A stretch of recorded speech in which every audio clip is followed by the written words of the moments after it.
Hello and welcome to the latest episode of the Kansas Moonshot Podcast, where we are shining the spotlight on amazing things happening in schools across the state. Whether you're one of the Mercury, Gemini, or Apollo schools launching some amazing redesign plans, or a teacher trying to do something a little different, I want to share your story.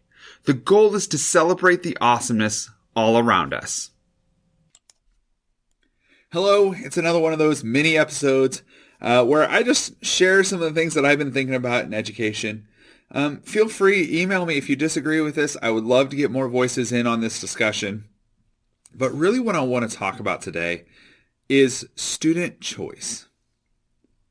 Student choice is one of the most powerful things you can use in the classroom, giving students the chance to explore things that interest them, giving students the chance to try something new, giving them a low-risk environment to explore. That is an amazing tool to engage students. I know when I was in school, I had the opportunity to take a class through all of middle school that gave me the opportunity to explore things that interested me. And once I started to explore animation and video editing in middle school, I was hooked. I loved it, and I wanted to attach it to every single thing I could because it engaged me in a way that got me fired up for everything around me. It was this new tool that I just wanted to figure out how to explore it further. And thankfully, I had the opportunity to do that. And I'm so grateful that my students today have those opportunities to explore new things. But here's the flip side of that. Think about the last time you sat down to watch something. I love to watch Netflix. I love scrolling through. I love binge watching TV shows. I love going through and watching different food shows. I love eating food. I love everything about it. And what I've learned is when I sit down, I have to plan for a good 5 to 10 minutes to figure out what I want to watch. Because there are so many options. That's one of the reasons why I watch so many TV shows, because it's easy for me to say, okay, I'm going to watch this show all the way through. I'm currently in the middle of a rewatch of The Office, and it's nice because I don't have to think about it. I can just sit down. I know what I'm going to watch when I watch it, and I don't have to think a whole lot about it. And I feel like sometimes when we give students choice, we're doing the same things to them. We're putting this menu of options in front of them, and they don't know how to get started because the choices are overwhelming.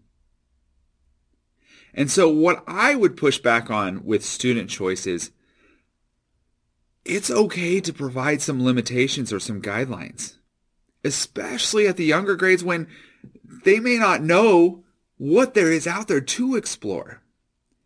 I didn't know about my love of animation and video editing until I had a project that I had to do, and I think it was 5th or 6th grade, and they showed us this computer program that I could use for this project.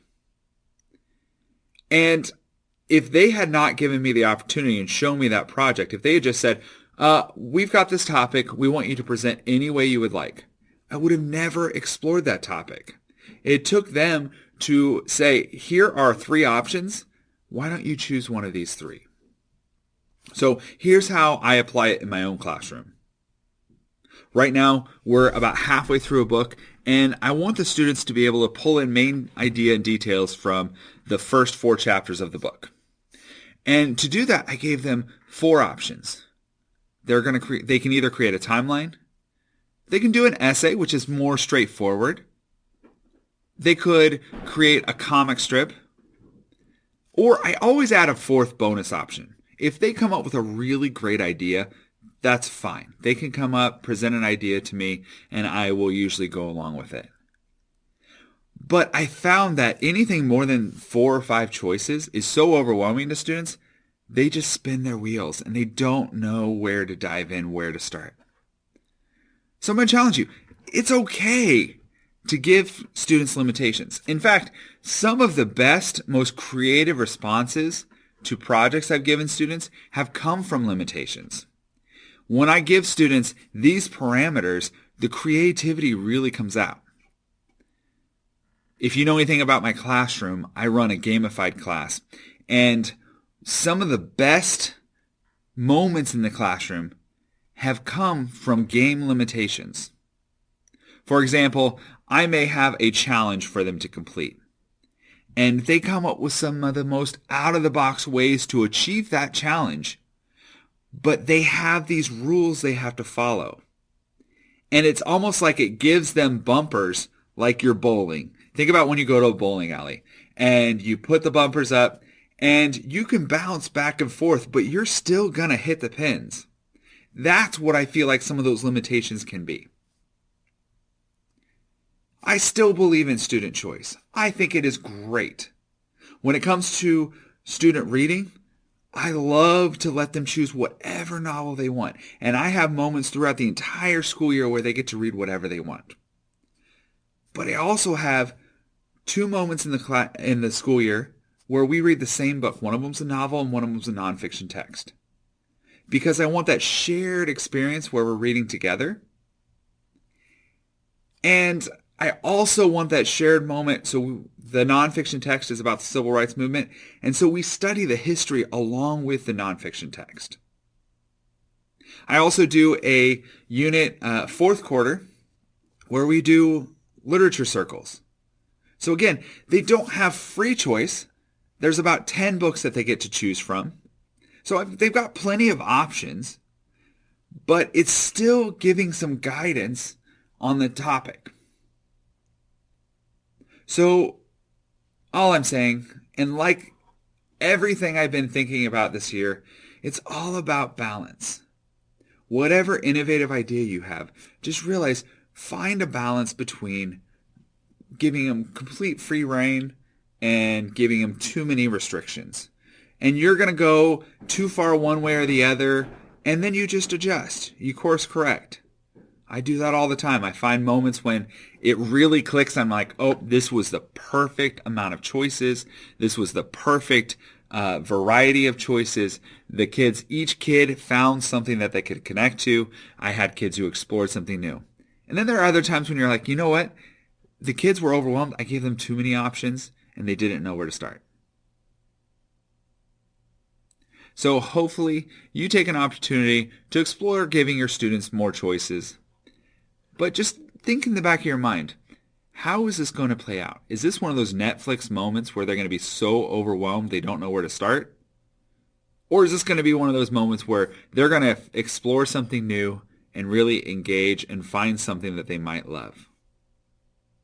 Or find something they don't love and cross it off the list that, you know what, I tried that. I didn't like it, but now they know moving forward that that's something they don't like, and that's okay too. All right, that's the end of this episode. Thank you for staying with me. Thank you for listening to this podcast and helping make it successful. We've got about 75 to 100 downloads every time an episode is put out, so I really appreciate everyone who takes the time to listen. As always, it's really hard for me to get people on the podcast. I was surprised. I thought a lot of people would be interested in it.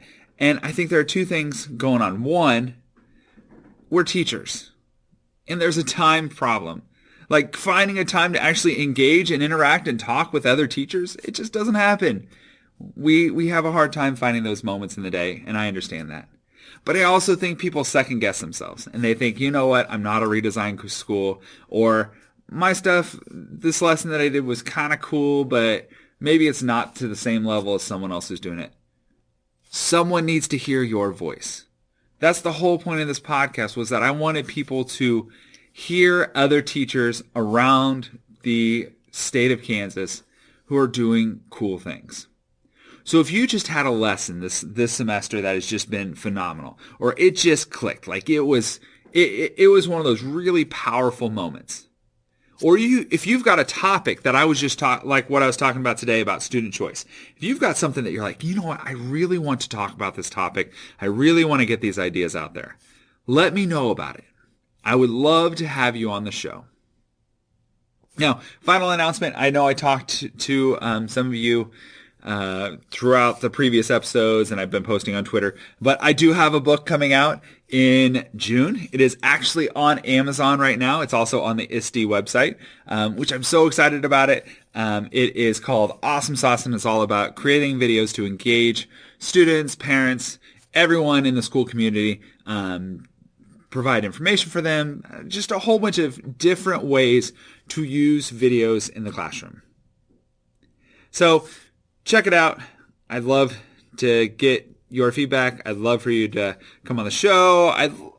You guys are amazing. I'm just so thankful for this whole community of people in the state who are just so supportive of each other, trying new things, exploring new areas in education. So that's all I've got for this episode. I'm starting to ramble, so I'm going to cut it off here. Bye, guys. Have a great March. Have a great April. It's going to be a great rush to the finish line, to the end of the school year. Bye, guys. For more information about this episode, check out my website, MrStockRocks.com. If you know someone doing something awesome in their classroom, let me know about it. I'd love to have them on the show. You can email me at teachlikeaninja@gmail.com or follow me on Twitter at teachlikeaninja. I've been your host, Josh Stock, 6th grade language arts teacher and self-proclaimed awesomeness expert. Until next time, book it forward and be awesome.